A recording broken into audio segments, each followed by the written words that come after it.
la formación de las estudiantes y principalmente porque me dan la oportunidad de ver a Luisa, a que no veía hace muchos años.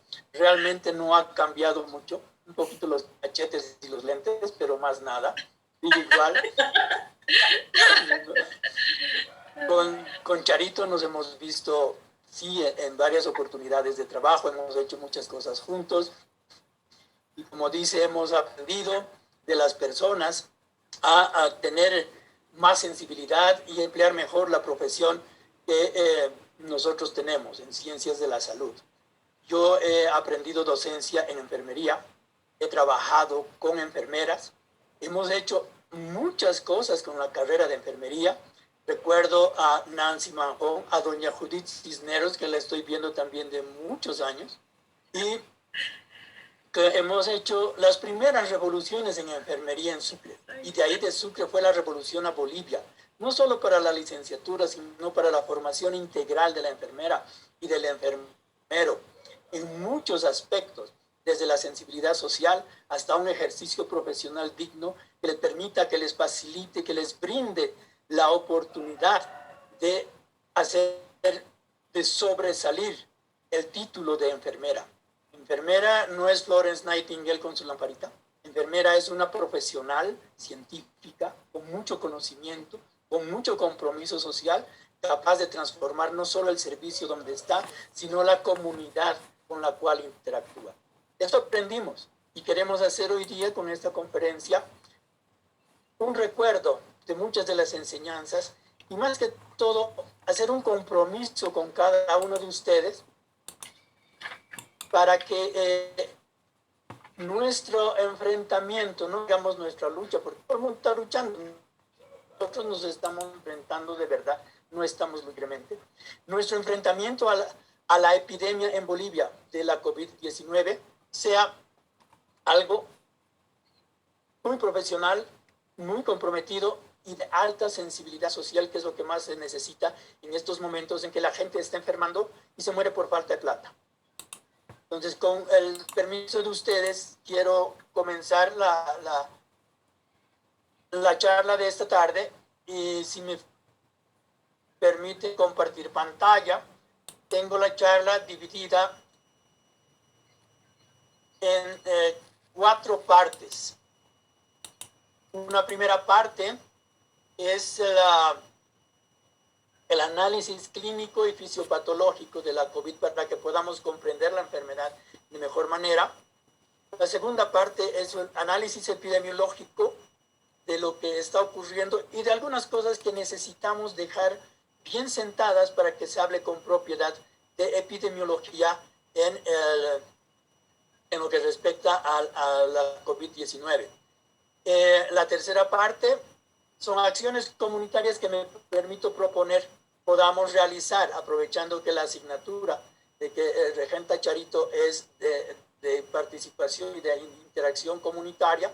Entonces podamos darle un pequeño ingrediente del enfoque comunitario. Y en la última parte se refiere a las vacunas. Creo que es un punto muy importante para cerrar la tarde de hoy con las vacunas, porque hay muchas cosas que se dicen y se creen a medias. Entonces es necesario que como profesionales en salud tengamos las cosas un poco más claras para poder conversar con la gente, con nuestra comunidad. En cada una de las partes que está dividida por un separador, sería bueno que ustedes puedan hacer preguntas para no dejar todo al final, que va a ser muy grande. Está programado que podamos interactuar unas 2 horas y son 30 minutos por cada una de las partes. En promedio hay una que es más larga que la otra, pero sí, más o menos son 30 minutos en promedio, y que podamos hacer un intermedio a los 30 minutos para que puedan preguntar y podamos absolver algunas dudas o aprender lo que ustedes puedan compartir. Entonces, con su licencia, voy a comenzar esta presentación. Antes, en un paréntesis, tenemos un apoyo además de Charito, ¿verdad? Porque hay gente en la sala de espera que está esperando ingresar.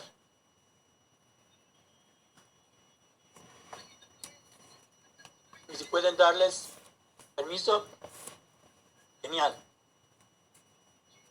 Muy bien. Vamos a ver primero a qué estamos llamando COVID-19. Primero es femenino, no es masculino. No es el COVID, sino es la COVID. Porque las siglas es un acrónimo de enfermedad por el coronavirus. Entonces es la enfermedad por coronavirus 2019. Esto viene del inglés, Coronavirus Disease 2019. Entonces es la enfermedad por COVID-19 que es producida por un virus, el SARS-CoV-2. El virus SARS-CoV-2 es parte de una gran familia de coronavirus y se identifica como el virus del síndrome agudo respiratorio severo.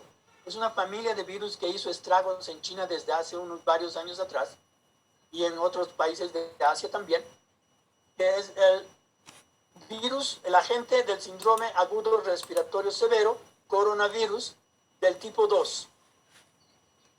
Como ven aquí en el esquema, en el diagrama de acá, es una pequeña esfera de proteínas que no es un ser vivo en sí, es un conglomerado de proteínas, de varias cosas, que está envuelto en una membrana de grasa. Esta membrana lipídica es como el esqueleto de este virus, en el cual se agrupan proteínas. La primera, la más importante, es la proteína, la glicoproteína S, que es esta espícula que es con la cual el virus se va a ir a adherir a los receptores. Por debajo están las proteínas de estructura, como la proteína M. Hay esterasas, hemaglutininas, esta envoltura que les decía de grasa y otro tipo de proteínas. Este virus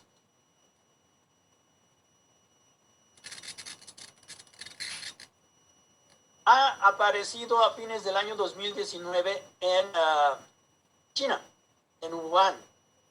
Ha aparecido. No sé si vino de los murciélagos o de otros animales que fueron consumidos por los chinos, no sé, por gusto o por necesidad, pero a alguien se le ocurrió una sopa de murciélago y después contaminó al pangolín y a las serpientes y a algunos peces y que se distribuyeron en el mercado de comida. Entonces, de ahí ha venido a afectar a miles y millones de personas en más de 192 países y regiones del mundo actualmente. Razón por la que el año pasado, a fines de marzo, la Organización Mundial de la Salud decidió llamar a este problema de enfermedad por coronavirus 2019 pandemia, porque estaba afectando a muchos países simultáneamente, con varios casos.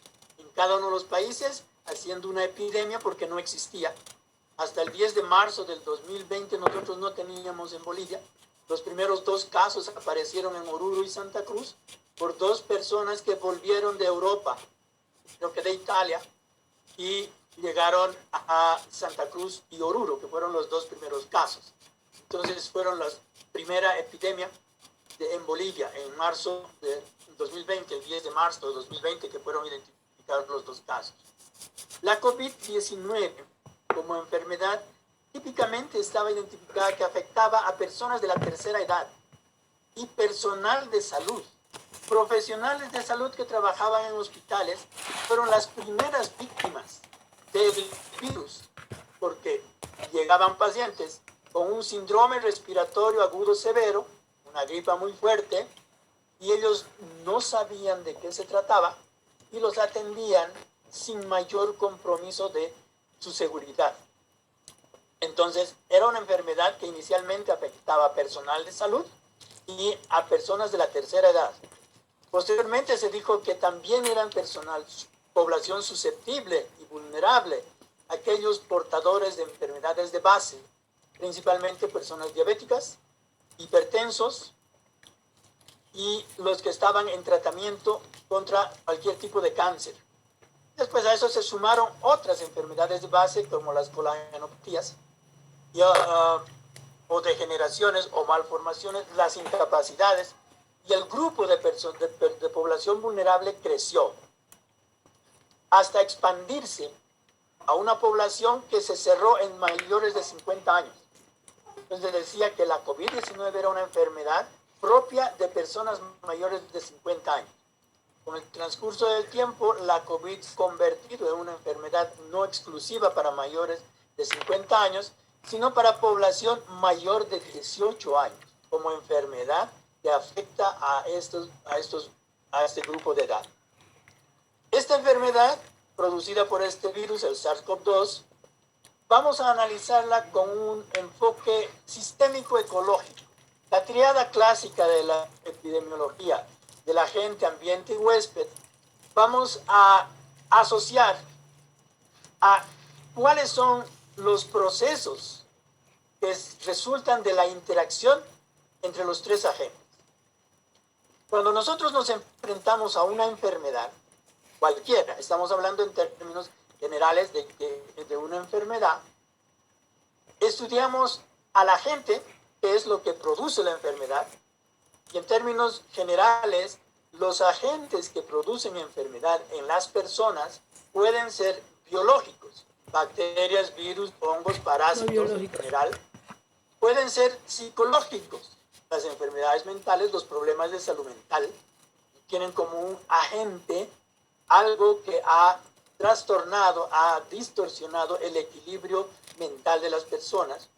Pueden ser físicos, electricidad, incendios.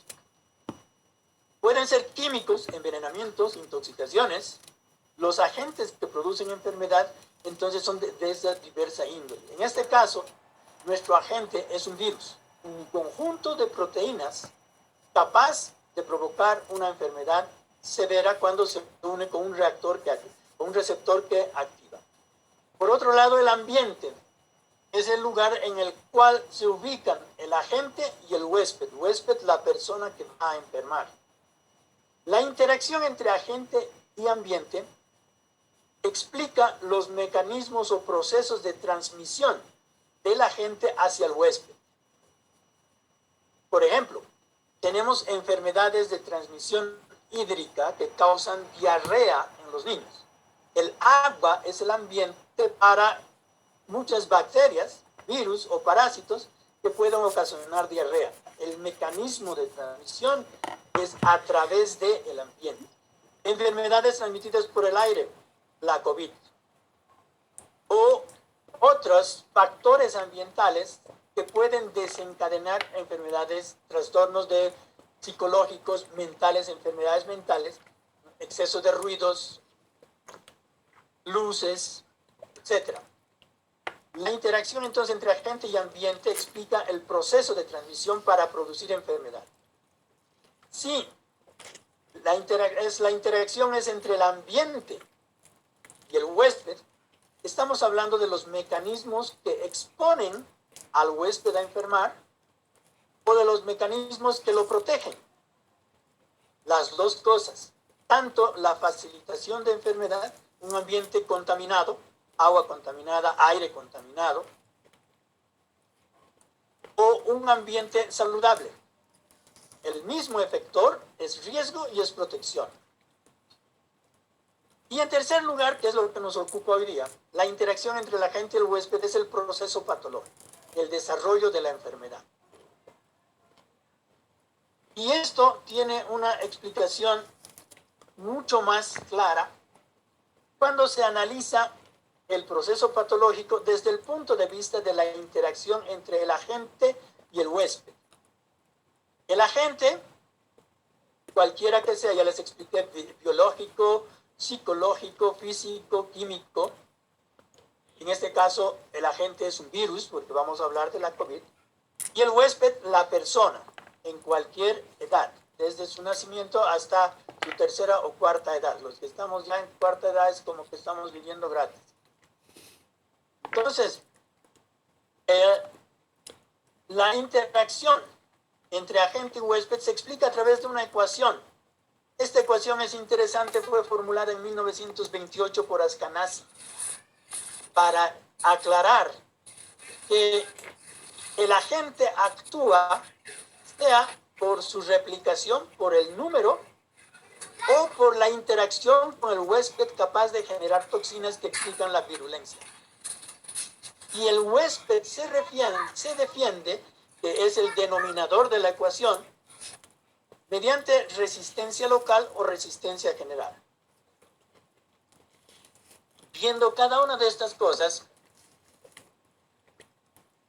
vemos que el número explica la capacidad de replicación que puede tener un agente infeccioso. Es decir, cuántas veces es capaz de reproducirse en el huésped para producir enfermedad. Muchos agentes biológicos solo causan enfermedad por su presencia numérica.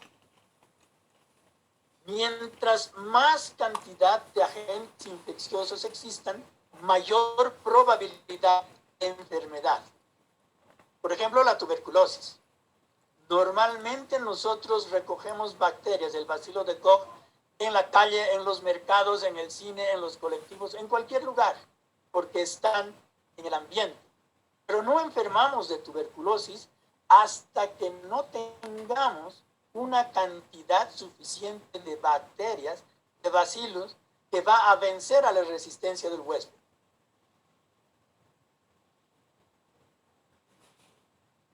De veces que se en el organismo. Bacterias que no necesitan ser gran número, como el vibrión colérico. La presencia de muy pocas bacterias ya causa enfermedad. Pero cuando hablamos del número, tenemos que saber en función del tiempo cuántas veces se replica un agente biológico. Replicación aquí es partirse en dos. En 2, 4, 8, 16, 32, 64 a partir de una sola célula. Entonces, se explica que una gran cantidad de agentes biológicos son necesarios para desarrollar enfermedad. El otro mecanismo es la virulencia. Les decía, no es necesaria la presencia exagerada de agentes, sino que en la interacción del virus, bacteria o parásito con el organismo del huésped genera un fenómeno de toxicidad a partir ya sea de la formación de toxinas del mismo agente, la toxina colérica, la toxina botulínica, por ejemplo, todo lo que son infecciones alimentarias se produce más por toxinas, o se producen toxinas y productos que generan enfermedad cuando el agente invade las células del huésped y por esa invasión se forman elementos que van a ir a provocar enfermedad. Cuando nosotros hablamos de la COVID, hablamos a partir de la adherencia a los receptores con esta proteína S, que es la espiga, se prende al receptor ACE2 en el organismo del huésped, y con de esa adherencia sigue la penetración, entra a la célula del huésped donde se replica.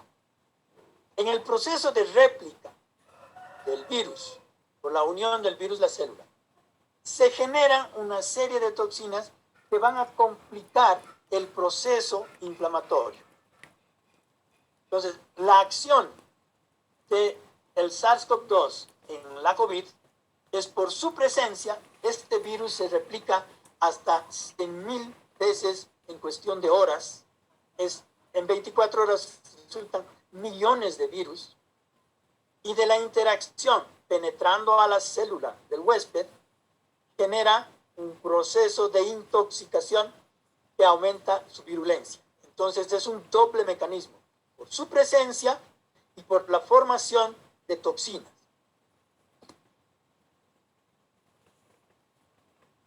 Cuando se produce este contagio, la penetración del virus a la célula, su replicación, la interacción, actúan los mecanismos de defensa del huésped. Los mecanismos de defensa del huésped son resistencia local y resistencia general. La resistencia local se refiere a la puerta de entrada, es decir, por dónde está entrando el virus. Sabemos que el virus de la COVID, el agente de la COVID, entra por la nariz, la boca, los ojos, por contacto con las manos, con superficies contaminadas, y que nos tocamos la cara, llevamos el virus muy facilito hacia las mucosas de los ojos, la nariz o de la boca. Ahí hay una reacción inmediata para evitar que el virus continúe invadiendo el organismo. Es una reacción local mediada por células. Aparecen linfocitos, neutrófilos, eosinófilos, intentando evitar que el virus se expanda, salga, penetre a otras células. Esta resistencia local inmediatamente convoca a la resistencia general, que es de dos tipos: la inmunidad humoral y la inmunidad celular definitiva. La inmunidad humoral está representada por las inmunoglobulinas. La primera en acudir cuando existe una lesión local, cuando ha entrado el virus en la mucosa de la nariz o en el paladar o en los ojos, y se está formando el conglomerado de células que va a ir a bloquear, haciendo un cerco, evitando que el virus vaya a otras células, inmediatamente acude una inmunoglobulina A. Es una inmunoglobulina curiosa, mensajera. Va a ver qué pasa a ese lugar. Y luego de ver qué está sucediendo en ese lugar donde ha entrado el virus, va a ir a llamar a otras inmunoglobulinas. Entonces aparece la inmunoglobulina M, que es de reacción inmediata e inespecífica. Es un grupo de inmunoglobulinas, las M, que van a ir a reaccionar contra cualquier cosa. No saben qué está ocurriendo, pero ellas van a ir a defender al organismo. Por eso su vida es corta. 5 días, 7 días y se mueren, desaparecen. Pero dan lugar a formación de inmunoglobulina G, que es de más larga acción, es más específica, porque la inmunoglobulina A, la mensajera, la curiosa, que fue a ver qué pasa, va al hígado y a otros lugares donde se forman las inmunoglobulinas y va a avisar que hay este tipo de agente, de agresor. Entonces ya la inmunoglobulina G se forma con especificidad. Ya va a ir a defender específicamente contra el agente concreto. Esa es la resistencia general. Posteriormente, la inmunoglobulina G, a través de otros mecanismos de respuesta inmunológica, que son la activación del complemento, la formación de interferones y otros mecanismos de respuesta inmunológica, va a dar lugar a la formación de la inmunidad celular. Es la inmunidad celular que defiende de por vida. Convoca a los linfocitos T principalmente, que son los que guardan en su memoria el agente, las características propias del agente específico que nos ha invadido. Entonces, ese es el conjunto de la resistencia general. Cuando se vence la resistencia local, tiene que actuar la resistencia general. Nos damos cuenta de que hay una pelea entre el virus y los mecanismos de resistencia local cuando aparecen, por ejemplo, algunas manifestaciones como catarro, congestión nasal, lagrimeo ocular, dolor de garganta. Eso está traduciendo la reacción del organismo a nivel local contra un agente que está buscando entrar por ahí. Y con el tiempo, que varía de una enfermedad a otra, la resistencia general no se percibe, no nos damos cuenta que está ocurriendo. Solamente cuando el organismo vence a la gente y nos sanamos. O por el contrario, cuando a la gente está venciendo a nuestro organismo, a la inmunidad, y nos va a llevar a una enfermedad más grave. Entonces, entre si la agresión del SARS-CoV-2, del agente, del causante de la COVID, es por dos mecanismos, por número y por virulencia, fácilmente va a vencer la resistencia local y la resistencia general del organismo. Entonces se va a convertir en una enfermedad evolutiva. Estos mecanismos de interacción entre el agente y el huésped son responsables de la respuesta, o provocan mejor, la respuesta orgánica frente a la enfermedad. Y en el caso de la COVID, la respuesta es de inflamación. De ahí que se define a la COVID como una enfermedad infeccioso-inflamatoria. Infeccioso porque su agente es un virus. Inflamatoria porque la reacción del organismo es de inflamación. La inflamación, así como un poquito entre paréntesis para aclarar más, la respuesta inflamatoria del organismo o inflamación tiene tres características. Es una reacción, primero, a un desencadenante, que puede ser infeccioso, mecánico, físico o estrés o disfunción celular. El agente que les había dicho, biológico, físico, químico o psicológico, que es capaz de provocar. Entonces, enfermedad. La inflamación es el concurso de células en torno de un agente o desencadenante inflamatorio. Convoca a las células, forman aglomerados de células y forman los cuerpos gigantes de Langerhans, que van a encapsular al agente inflamatorio, evitando que éste se expanda. La inflamación se caracteriza por color. Fácilmente, cuando la inflamación es superficial, hay un cambio de color de la piel, es rojo. Dolor, porque hay mecanismos que están estirando los tejidos, provocando estimulación al nivel de las terminaciones nerviosas que causa dolor. Tumor, los vasos sanguíneos son afectados y están perdiendo líquido. Hay una formación de edema. Y además pérdida de la función. La parte que está inflamada, por el dolor, por el edema, no podemos manejarla adecuadamente. Y tenemos una lesión tisular. Yo tengo una herida que está cicatrizando. Esto está hinchado, no voy a poder mover el dedo, hay pérdida de función. Entonces, la reacción inflamatoria, en primer lugar, es una respuesta a la agresión tisular, a la infección o al estrés de cualquier etiología. Su propósito es defensa del organismo contra la infección, reparación tisular o adaptación para que haya después una reparación y restitución. Sin embargo, este propósito fisiológico se convierte en enfermedad cuando la inflamación es prolongada, cuando la gente que está causando la inflamación permanece en el lugar, agravando la inflamación, y entonces desencadena otro fenómeno, el fenómeno patológico conocido gracias a la COVID-19 como la tormenta de citoquinas, que es una inflamación compuesta grave. Es todo un proceso de reacción orgánica que, a partir de la agresión de la gente, desencadena ya una serie de reacciones que van a producir enfermedad.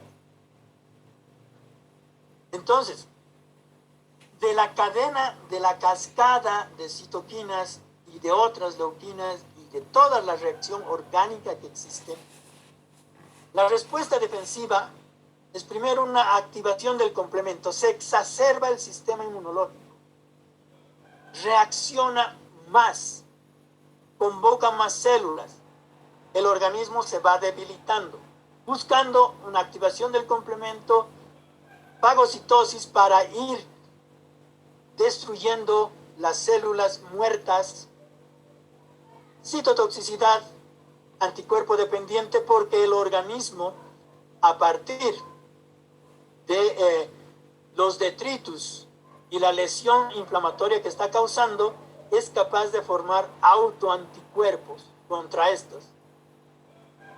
Buscan neutralizar toxinas, neutralizar al virus y a aglutinación. Esta respuesta defensiva es capaz de generar lo que en la COVID se ha dicho, coágulos, coagulación intravascular en los capilares más pequeños, por el fenómeno inflamatorio, por esta cascada que está reaccionando todo, es capaz de formar la coagulación que en un principio se pensaba era característica y exclusiva de la COVID. Pero ocurre también en cualquier proceso de septicemia. Hay, para el diagnóstico de esta lucha, de esta inflamación complicada, formación exagerada de gamma globulinas, inmunocomplejos, factores reumatoideos, crioglobulinemia, la vasculitis interna y la formación de autoanticuerpos que les decía. Entonces, esta es la característica de la COVID, que por un agente infeccioso desencadena un proceso inflamatorio generalizado en todo el organismo. De ahí que las lesiones sean múltiples, difusas e inespecíficas. No existe una lesión patognomónica de la COVID. No hay algo que me permita decir, esto es COVID. Como es un proceso inflamatorio agudo, exacerbado, progresivo, y si no se trata irreversible, existen lesiones a todo nivel. En el cerebro, primero la mucosa nasal, nasofaringea por donde ha ingresado. Hay necrosis, hay pérdida de la sensibilidad, pérdida del gusto y del olfato. A partir de esto ya hay otras lesiones internas al cerebro, corazón, sistema gastrointestinal, sistema inmunológico lo va agotando. A nivel respiratorio de los pulmones, tanto en el parénquima pulmonar, los alveolos, como en los bronquios, hay lesiones. A nivel de los ojos, el sistema circulatorio, riñones y piel. La COVID, el SARS-CoV-2, afecta todo el organismo porque es un proceso infeccioso, inflamatorio, difuso, generalizado. El mecanismo de interacción se facilita a través de los receptores ACE2 de cada una de las células y de ahí se activa todo el sistema de inflamación capaz de provocar lesiones en todo el organismo. Una persona que está afectada por COVID va a manifestar agotamiento, cansancio, desequilibrio orgánico general, porque todo su organismo está comprometido con diferentes niveles de inflamación. Entonces, no esperemos, no busquemos, ha perdido el olfato, es COVID. No. No hay nada específico, característico, propio que nos pueda decir es COVID. Por ejemplo, si vemos malaria, la fiebre que se repite todas las tardes durante 2-3 días, ya nos da una indicación clínica de que puede ser malaria. Por eso se llamaba terciana, porque la fiebre duraba 3 días.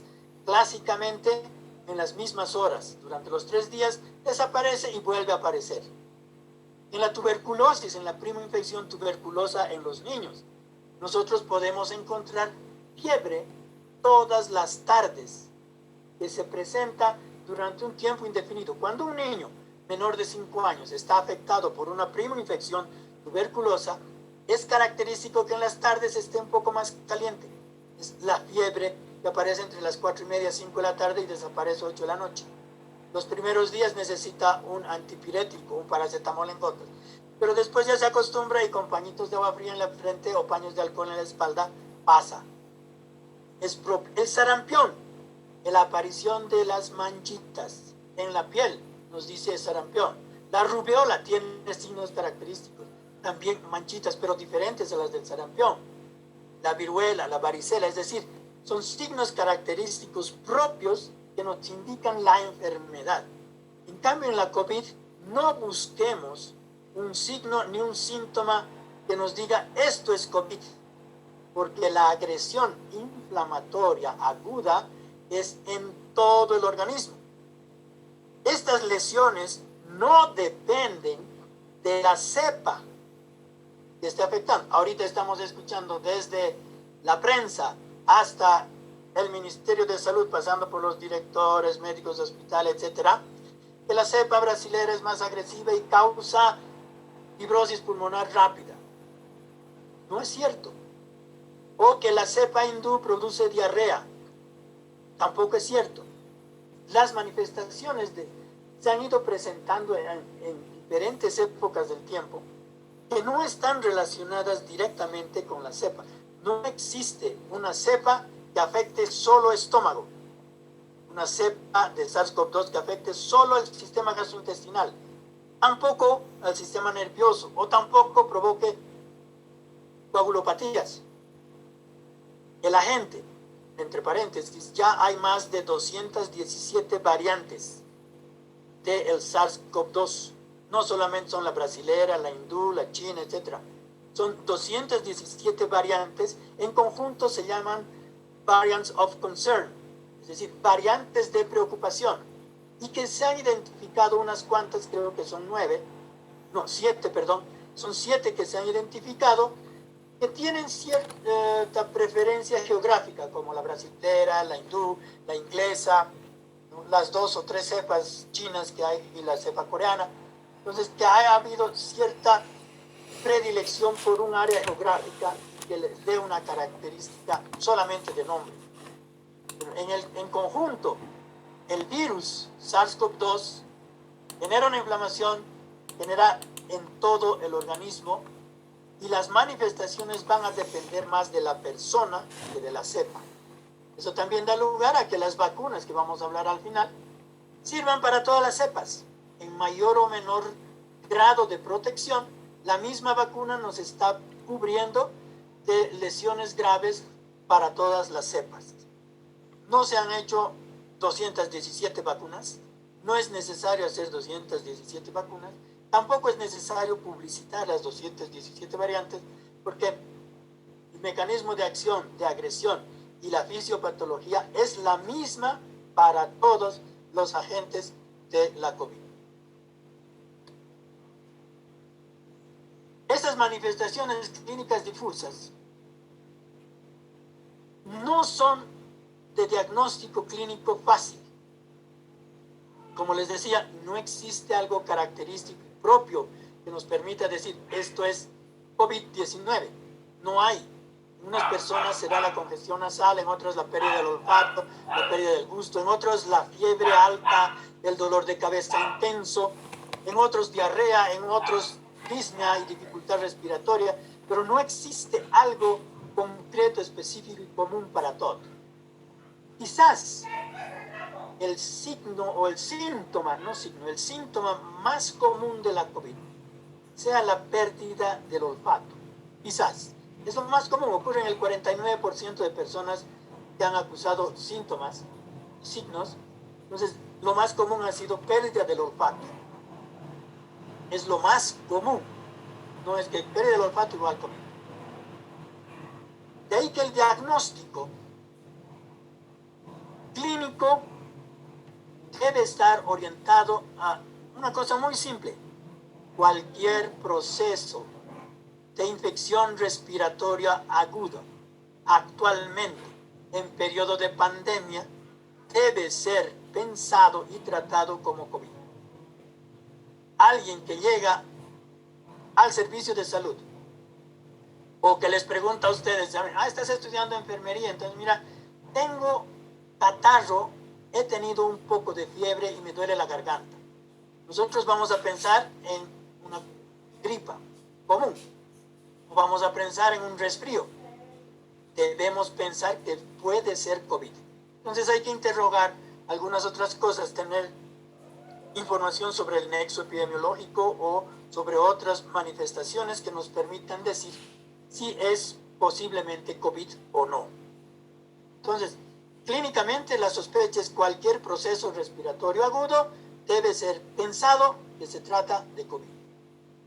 Esa es la sospecha clínica. No existe ninguna manifestación clínica que pueda acusar el periodo de entrada y replicación del virus. Quizás un poco de dolor de garganta, o de congestión nasal, nariz tapada, o de cefalea, pero no nos permite decir el virus se está replicando. No sospechamos, podemos hacer una hipótesis, pero no vamos a hablar con certeza. Tampoco no hay nada que nos identifique la respuesta local, la inmunidad local ni la inmunidad celular. O sea, no hay muy pocas manifestaciones clínicas que ayudan al médico o a las personas a sospechar de COVID. Pero en tiempo de pandemia, cualquier infección respiratoria aguda debe ser sospecha de COVID. Con eso estamos ganando mucho. Si no es COVID, perfecto. Si es COVID, felicidades. De ahí que la clínica es apoyada principalmente por diagnóstico específico. Antes del diagnóstico específico, tampoco manifestaciones pulmonares nos van a decir que se trata de COVID. Puede haber una disnea, una dificultad respiratoria, pero eso ya es cuando han pasado 7 a 9 días de infección. De inmediato no va a haber un compromiso pulmonar severo, digan, esto es COVID.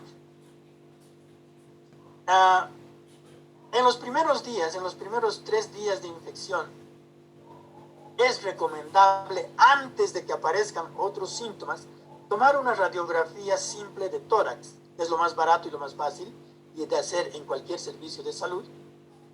Una radiografía simple de tórax donde se podrían buscar lesiones en la base del pulmón, como de vidrio esmerilado, que en la radiografía se ve blanco, opaco. O si hay recursos y equipos, hacer una tomografía pulmonar, que son miles de cortes de pulmón para ver en áreas hasta de 3 milímetros si existen lesiones de congestión, fibrosis pulmonar. Dependiendo de los recursos que se tengan, se puede hacer al inicio de esta sospecha de COVID una radiografía simple de tórax, postero-anterior inspirada, o una tomografía de tórax. Si existen los recursos y si existe dinero. Si no hay dinero, nadie se lo va a hacer gratis en Bolivia. Es la triste realidad. Ahora, buscamos en el diagnóstico al agente etiológico. Lo más común, el gold standard, el método de diagnóstico que nos dice si es COVID, es el PCR. Es la reacción de polimerasa en cadena que se toma con una muestra de un hisopo de la mucosa nasal o nasofaringea y se procesa en laboratorio. Y en laboratorio se identifica el RNA del virus. Si se encuentra, es que aunque no hayan síntomas, el virus está presente en ese organismo. Junto con este método de diagnóstico, que es el que nos da la certeza absoluta de COVID, se han desarrollado otros métodos de sospecha, vamos a ver un poquito más adelante, que no nos dan certeza de la infección, pero nos ayudan de cierta manera. Pero junto con este diagnóstico etiológico, hay otros métodos de diagnóstico de laboratorio que nos indican si ya existe lesión inflamatoria en el organismo. Como por ejemplo, buscar transaminasas, elevación de las transaminasas nos va a indicar infección en el hígado. El buscar problemas de coagulación, velocidad de sedimentación globular, tiempo de protrombina prolongados, que ya o alterados de cualquier manera, ya hay coagulopatías. La identificación del dímero, el dímero D, que es detritus de coagulación, o la identificación de ferritina. Es decir, ya hay métodos de laboratorio clínico que nos van a dar luces si ya existe una agresión de SARS-CoV-2 en el organismo. Pues el método de diagnóstico principalmente es laboratorial, clínico de sospecha, pero nunca de certeza, es muy difícil. Tendríamos que ser demasiado capos para poder hacer un diagnóstico clínico de COVID. Con el apoyo del laboratorio, sí hacemos. Lo que les decía, los métodos de diagnóstico para detectar COVID. Primero, el PCR. Este es el método patrón. PCR positivo es indiscutible. Se ha preconizado mucho el uso del antígeno nasal, que también se toma con un hisopo de la nariz. Es mucho más barato que el PCR, pero lamentablemente no es comparable al resultado del PCR. El antígeno nasal consiste en buscar restos del virus antígeno en la mucosa de la nariz, por donde ha pasado. El virus ha entrado por las gotitas de flujo, por inhalación del aire contaminado o porque yo he raspado con mi mano una superficie y me ha agarrado la boca. Entonces el virus entró por ahí y con la prueba de antígeno nasal que la hacen en todo lado en Bolivia, ahora no ves, es como si fuera la panacea, no se tiene diagnóstico. Lamentablemente no es una prueba de diagnóstico, porque se requiere que el virus se haya replicado muchas veces, haya llegado a una replicación de millones para que el antígeno nasal dé positivo. De ahí que solamente el antígeno nasal identifica infecciones que ya tienen manifestaciones clínicas. O sea, cuando el antígeno nasal ya es positivo, es que el otro ya ha tenido síntomas. La persona ya ha tenido síntomas. Antígeno nasal positivo igual síntomas. Y eso puede ocurrir entre el momento del contagio hasta 3 a 5 días después. Mientras no hayan síntomas, el antígeno nasal va a dar negativo. Y sabemos que 78 a 80% de las personas que han adquirido el virus de la COVID son asintomáticas. Los antígenos nasales de muy poca utilidad, solo sirve para identificar ya casos sintomáticos. Va a dar positivo en casos sintomáticos. Ya es tarde, el fulano es infectado y ya ha contaminado a toda su familia y su barrio. No hay. Estas son las pruebas virales. Tenemos las pruebas serológicas rápidas. Las pruebas serológicas en un momento, las rápidas, que se vendían en farmacias, en el mercado, todo el mundo hacía un pinchazo en el dedo, una gotita de sangre o en un tubito capilar, centrifugar y hacer un suero para no poner sangre sino suero. Solamente identifican cuando la persona ya tuvo COVID o está con una infección aguda y da IgM positiva, la primera rayita, o ya pasó la COVID y está con IgG aumentado, la segunda rayita. La primera desaparece, la segunda rayita da positiva. Pero las pruebas rápidas buscan la respuesta del organismo, miden la respuesta del organismo, identifican la respuesta del organismo. Ya pasó la COVID. No sirven para diagnosticar una infección actual. Hay muchas personas que dicen, he estado con una amiga que tiene COVID. Voy a ir a la farmacia o al laboratorio a que me hagan una prueba rápida. No sirve de nada. No le va a dar diagnóstico. Si no ha pasado la COVID, no va a reaccionar en nada. Se utilizan pruebas rápidas solo en casos de una búsqueda masiva en la población. Si yo quisiera saber cuánta gente en Sucre o en la carrera de enfermería ha tenido contacto con el SARS-CoV-2, entonces puedo utilizar pruebas rápidas y hacer un screening, una búsqueda grande en toda la población. Y eso me va a decir más o menos qué porcentaje de la población ha tenido contacto con la COVID. Pero no me va a servir para diagnóstico si está con COVID o no. La otra que se utiliza mucho es la prueba de ELISA. Dice, me voy a hacer un ELISA. La ELISA está basada en inmunoabsorción de enzimas. Puede medir y está indicada para medir la cantidad de anticuerpos que existen en la sangre contra un agente específico. Pero es de dudosa certeza en la COVID. No sirve tampoco para diagnóstico. No diagnostica COVID. ELISA nos va a medir si la persona tuvo o no contacto con el virus, pero no va a servir para diagnóstico. La única prueba diagnóstica de certeza, con certeza, es el PCR, o la prueba de la polimerasa de reacción en cadena. ¿Qué ocurre con las pruebas serológicas? Esto es muy didáctico. Primero, nos van a identificar IgM, IgA e IgG. Nos quedaremos con que van a identificar IgM e IgG, inmunoglobulina M e inmunoglobulina G. La inmunoglobulina M se va a formar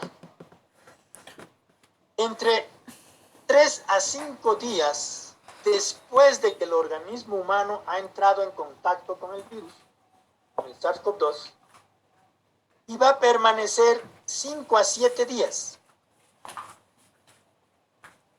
Esta curvita es IgM. Aquí ha habido el contacto de la persona, ya han pasado 3 a 5 días, se forma la IgM, asciende hasta el día 3 y luego va cayendo, va desapareciendo hasta el día 7 o 9. Perdón. Desaparece. Entonces, cuando la persona está en este proceso de 3 a 5 días después de su contagio, es que la prueba rápida va a dar positivo para IgM. A partir del 5º a 7º día, se comienza a formar la IgG y puede permanecer más tiempo, realmente 6 meses, 7 meses o 9 meses, y va desapareciendo. Esta curva más pronunciada, esta línea, perdón, más pronunciada y que no cae, es inmunoglobulina G. Entonces podemos hacer el diagnóstico de una prueba rápida en el día 12 y me va a dar IgM negativo, IgG positivo. ¿No? Entonces, cuando hagamos una prueba rápida o veamos una prueba rápida, tenemos las posibilidades de los siguientes resultados, comparando con el PCR. Cuando el PCR es negativo, IgM negativo, IgG negativo, no hay COVID. Indiscutiblemente no hay COVID. PCR negativo, IgM negativo, IgG negativo. Si tengo un PCR positivo, pero la prueba rápida IgM, IgG negativo, es que estoy en este periodo de ventana de los primeros 3 a 5 días en la cual hay presencia del virus, está en replicación, pero no hay formación de las inmunoglobulinas. Por eso me da negativo. Es decir, que me he contagiado antes de ayer, porque a partir de las 48 horas ya se puede detectar en PCR. Entonces, antes de ayer estuve yo en el hospital, que era miércoles. El jueves tuve un cierto dolor de cabeza, digamos, y hoy día viernes, por si acaso me hacen PCR y una prueba rápida. Me va a salir así: PCR positiva, porque hay la presencia del virus, y las pruebas rápidas negativas. A eso se llama periodo de ventana. Hay presencia del virus, pero no hay respuesta de inmunoglobulinas. Sí, PCR positiva, IgM positiva, IgG negativa, es un estadio temprano de la infección. Estoy en mi primera semana de la infección. Hay inmunoglobulina M. Si tengo todo positivo, PCR, IgM, IgG, es una infección activa. Estoy en más de 12 días de infección. Más de 9 días. Si tengo PCR positivo, IgM negativo, IgG positivo, estoy en la tercera semana de la enfermedad, donde ya la IgM ha desaparecido hasta el día 7-9 y está la IgG en formación o ya está en una meseta. Esas son las interpretaciones más comunes. Ahora, existen excepciones o excepcionalidades más que excepciones. PCR negativo, IgG negativo, pero IgM positivo. Es un falso negativo. Se debe repetir PCR. Cuando solamente IgM está positivo, IgG y PCR negativo, se debe repetir PCR. Si tengo PCR negativo, IgM negativo, IgG positivo, ya es una infección pasada o curada. No me debo preocupar.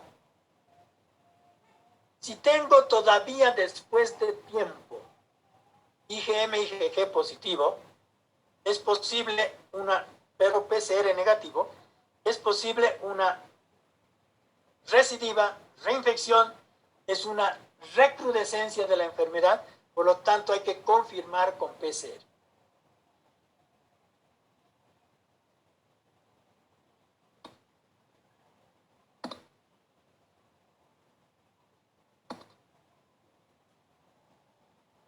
El diagnóstico, como ven, clínico es de sospecha, no es absoluto.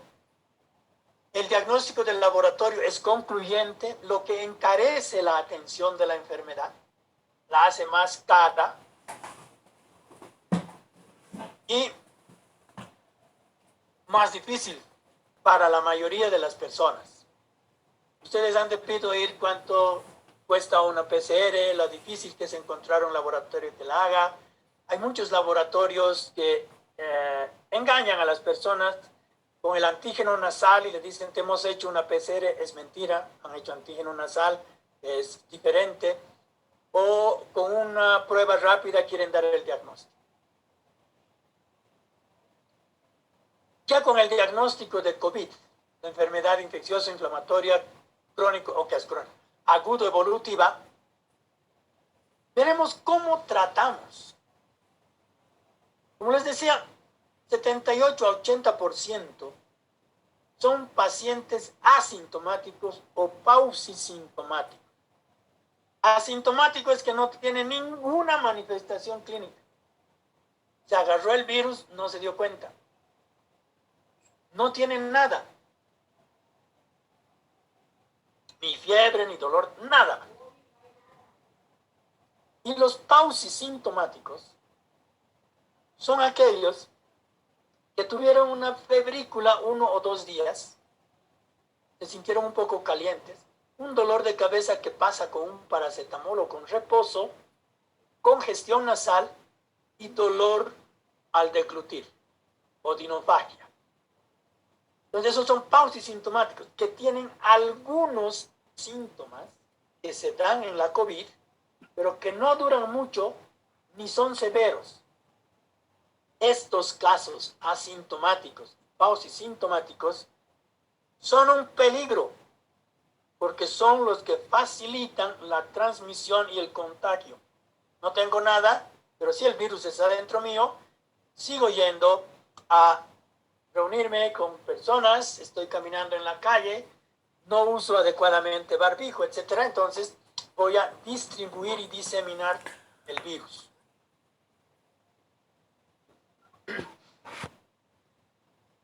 Del 20% restante, que tenemos 100 enfermos con la COVID, 70 a 80% pausi o asintomáticos.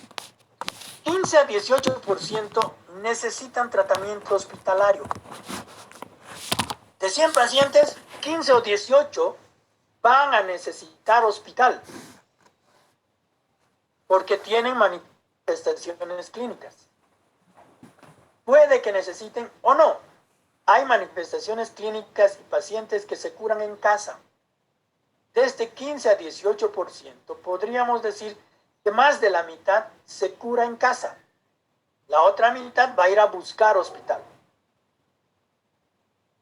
Y de los que llegan a hospital y de los que se enferman con la COVID, 3.5 a 5% van a necesitar asistencia de terapia intensiva. Son muy pocos los pacientes que van a llegar a terapia intensiva. Esto no es invento mío, son estadísticas mundiales en todo el mundo donde están afectados por COVID. Solamente un 3.5 o un 5% ha llegado a terapia intensiva. Esto nos debe orientar a dónde debemos hacer la mayor inversión en el sistema sanitario. Debemos fortalecer el primer sistema de atención para la identificación de pacientes asintomáticos o pausisintomáticos. Primer nivel, agentes comunitarios de salud, clubes de madres, etcétera, que puedan identificar personas que hayan tenido contacto con la COVID. Inversión intermedia en hospitales de segundo nivel, desde centros de salud hasta hospitales, hasta centros hospitales donde se pueda mejorar la atención general, y muy poca inversión en terapia intensiva. En Bolivia hemos hecho al revés. Se ha priorizado terapia intensiva, se ha invertido mucho aumentando las camas, equipamiento, cuando en realidad deben ser la menor cantidad de pacientes que lleguen a la UTI, porque las unidades de terapia intensiva son el último recurso que tiene el hospital. No hay, o sea, cuando ya no se puede hacer nada, se va a terapia intensiva. En terapia intensiva el paciente tiene la oportunidad de morir dignamente, donde el médico ha hecho todo lo que puede hacer en última instancia, cuando ya está con falla orgánica, etc. Entonces, debemos ver de mejor manera el trabajo en el área primaria, en comunidad. Ahora, el tratamiento asociado a esta realidad de 70-80% asintomáticos o pausisintomáticos, 15-18% atendidos en hospital y 3.5 a 5% que necesiten de terapia intensiva, el tratamiento principal que ha dado resultado en Europa, en Estados Unidos, Brasil, donde sea, es el aislamiento. Persona que ha estado en contacto con COVID, que no tiene ningún síntoma, lo que tiene que hacerse es aislarse para no contagiar. Encerrarse 10 a 14 días en un lugar cómodo, seguro, tranquilo, donde nadie lo moleste y donde tampoco pueda molestar a su prójimo. Aislamiento es la medida más importante para no contagiar. Y además, desde el punto de vista de interés del paciente, para no adquirir otra enfermedad. Porque por ahí caminando en la calle es asintomático, ya tiene COVID, su organismo está peleando contra el virus. Se encuentra con un tuberculoso o compra algo en la calle, come en la calle y se agarra una candidiasis o una parasitosis. Entonces, mejor aislarse. Y el tratamiento para los pausisintomáticos es de acuerdo a cómo está su organismo. Si tienen pocos síntomas, algunas molestias, antipiréticos, analgésicos, antiinflamatorios de corta duración, antialérgicos, antigripales, buena higiene, reposo, dieta e hidratación suficiente. Incluso estos pausisintomáticos pueden salir beneficiados simplemente haciendo gárgaras con agua de sal o agua de bicarbonato o agua de manzanilla, o simplemente con agua hervida entibiada. Es decir, cambiando el pH, el ambiente de la orofaringe. Pueden mejorar con mates,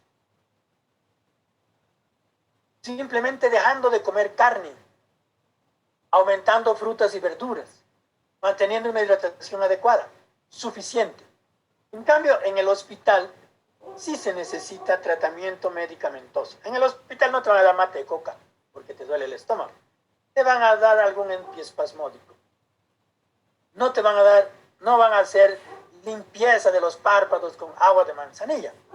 Van a utilizar alguna otra cosa, ¿verdad? En el hospital, antibióticos, antivirales, corticoides, oxígeno.